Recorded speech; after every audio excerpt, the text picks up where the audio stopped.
네, 지난 시간엔 이렇게 기본 입출력에 대해서 알아보는 시간을 가졌는데요. 이번 시간엔 먼저 이렇게 기본 입출력의 팁, 그러니까 복습을 간단하게 해본 이후에 이번 시간에 다뤄볼 내용을 한번 들어가 보도록 하겠습니다. 자, 지난 시간에는 스캐너 클래스에 대해서 공부를 했었죠. 자바에서는 스캐너 클래스만 잘 활용을 해도 다양한 입출력 형태를 자유자재로 구사할 수가 있습니다. 주석은 일단 최대한 많이 작성하는 습관을 들이는 게 좋고요. 또한 주석은 컴파일 단계에서 제거가 되기 때문에 프로그램의 크기와는 전혀 상관이 없습니다. 또한 스캐너로 문자열을 입력받고 싶을 때에는 next 함수와 next line 함수를 적절하게 활용을 해서 아주 손쉽게 입력을 받을 수 있습니다. 즉, 이 스캐너라는 것을 이제 자바에서 가장 기본적인 입출력 함수로 두고 있기 때문에 정말 확실하게 숙지를 해서 이제 필요할 때 어떠한 입출력을 받을 수 있도록 프로그램을 잘 작성해보는 게 중요하다고 할 수 있습니다. 자, 이렇게 지금까지 총 7강까지에 걸쳐서 개발 환경을 설치하고 변수와 상수가 어떤 건지 알아보고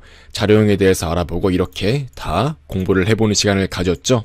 자, 이렇게 간단하게 요약을 해서 한번 정리를 해보려고 합니다. 자, 이클립스 같은 경우는 자바 디벨롭먼트 킷, 즉 JDK로서 대표적인 개발 환경이라고 할 수 있습니다. 이클립스를 활용하면 단순히 자바를 제외하고도 서버 프로그래밍 언어인 JSP나 자바 스윙부터 시작해서 정말 다양한 자바 개발을 시작할 수가 있습니다. 그리고 우리가 변수와 상수에 대해서도 자세하게 공부를 했었는데요. 변수는 그 내부에 있는 값을 프로그램이 실행되는 도중에 언제든지 교체할 수 있는 걸 말하고요. 상수는 반면에 한번 설정되면 프로그램이 종료될 때까지 변경이 되지 않는 데이터라고 할 수 있다고 했어요. 예를 들면 원주율 같이 이제 어떤 수학적인 상수 같은 것들은 이렇게 프로그래밍 상에서도 상수로 표현이 된다고 했었죠. 그리고 자료형에 대해서도 알아봤었어요. 자료형은 일반적인 프로그래밍 언어에 항상 들어가는 것으로서 정수 자료형 int, 실수 자료형 float, 그 다음 더블, 그리고 문자 자료형 캐릭터, 그리고 문자열 자료형인 스트링이 많이 사용이 되고 있죠. 자바에선 특히 이 스트링이라는 것을 정말 많이 활용하게 되는데요. 이 위에 언급된 건 전부 다 원시 자료형이라고 할 수 있고,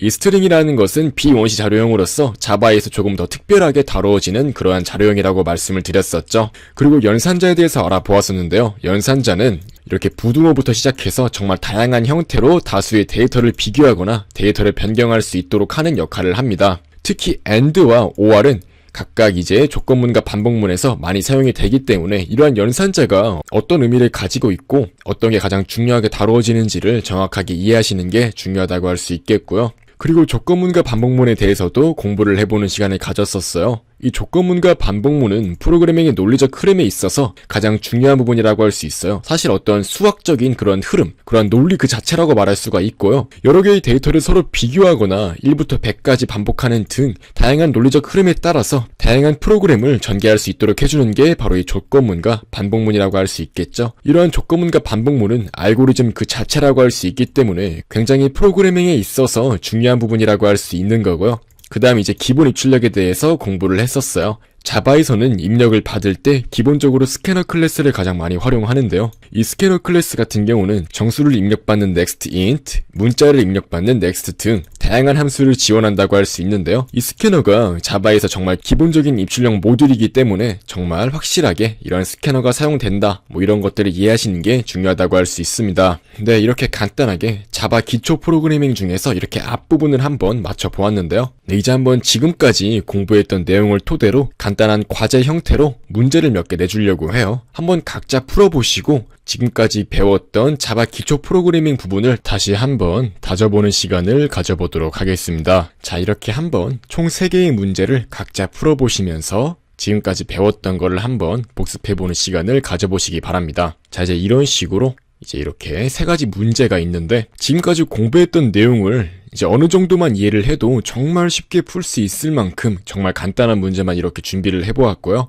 이제 이 정도 문제는 각자 알아서 풀 수 있을 정도가 돼야지 다음으로 넘어갈 수 있다고 저는 생각을 해요. 그래서 이제 각각 한번 이렇게 3가지 문제를 한번 풀어보시고 이제 여기서 일시정지를 하신 다음에 문제를 풀어보시면 되고요. 다 푸셨다면 이제 제가 해설을 해보도록 하겠습니다. 자, 바로 이렇게 튜토리얼 8이라는 프로젝트를 만들어서 이렇게 8강에 사용될 소스 코드를 한번 넣어보도록 하겠습니다. 이제 이렇게 바로 메인 클래스를 만들어 주신 이후에 이제 이렇게 바로 첫 번째 문제를 풀어볼게요. 첫 번째 문제는 자신의 이름을 출력하는 프로그램을 작성하는 거였죠. 바로 다음과 같이 바로 첫 시간에 배웠던 그 헬로우 월드 문구 있잖아요. 이제 거기서 그냥 단순하게 이 안에 들어가는 내용을 이렇게 나동빈으로 바꾸기만 하면은, 즉 자신의 이름으로 바꿔주시기만 하면은 간단하게 풀리는 문제입니다. 이렇게 그냥 시스템 out.println, 즉 자바에서의 어떠한 단어를 출력하는 이러한 함수를 사용할 수 있는지를 단지 그것을 물어보는 과제라고 할 수 있습니다. 이렇게 해주면은 성공적으로 1번 문제를 다 푼 거라고 할 수 있고요.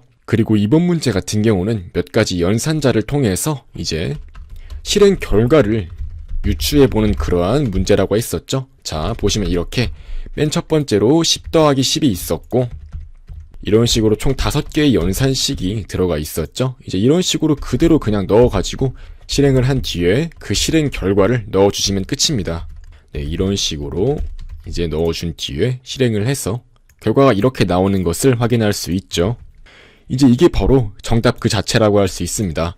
즉 이렇게 몇 가지 연산식을 넣었을 때 스스로 이제 그 결과를 유추해보고 이러한 각각의 연산자가 어떠한 역할을 하는지에 대해서 이해해보는 게 굉장히 중요하다고 할 수 있죠. 그런 의미에서 한번 내본 문제고요. 그리고 마지막 3번 같은 경우는 사각형 모양을 출력하는 프로그램이라고 했는데요. 이거는 이제 간단하게 이중 포문, 그러니까 중첩된 반복문을 활용할 수 있는지 그러한 여부를 물어보는 문제라고 할 수 있어요. 그러니까 바로 이렇게 중첩된 반복문을 활용할 수만 있으면 손쉽게 문제를 해결할 수 있습니다. 이런 식으로 이제 10번씩 별을 반복적으로 출력을 하고요. 그 다음에 10번은 다 출력했을 때 이제 이렇게 한 칸 줄바꿈을 해주고, 이제 이렇게 총 10개의 줄에 각각 10개의 별이 찍히도록, 총 100개의 별이 찍히도록, 또한 이렇게 윗부분에는 프린트만 해주는 게 굉장히 중요하다고 할 수 있습니다. 프린트 L에는 줄바꿈이 있는 출력이고, 그냥 프린트는 줄바꿈이 없이 그냥 이어서 쓰는 출력이라고 했습니다. 이제 이렇게 한번 실행을 해보시면은 다음과 같이 사각형이 출력이 되는 것을 알 수 있습니다. 이렇게 총 자바 기초 프로그래밍의 앞부분에 해당하는 변수 연산자, 자료형, 이런 반복문까지 간단하게 총 3가지 문제를 풀어보면서 한번 복습을 해보는 시간을 가졌고요. 이제 이 정도 문제는 정말 간단하게 풀 수 있을 정도로 이제 반복문까지 어느 정도 프로그래밍에 익숙해졌을 때 다음으로 넘어가는 걸 추천합니다. 아무튼 이렇게 자바의 기초적인 프로그래밍 부분을 다시 복습하고 정리하는 시간을 가짐으로써 이번 강좌를 마치도록 하겠습니다.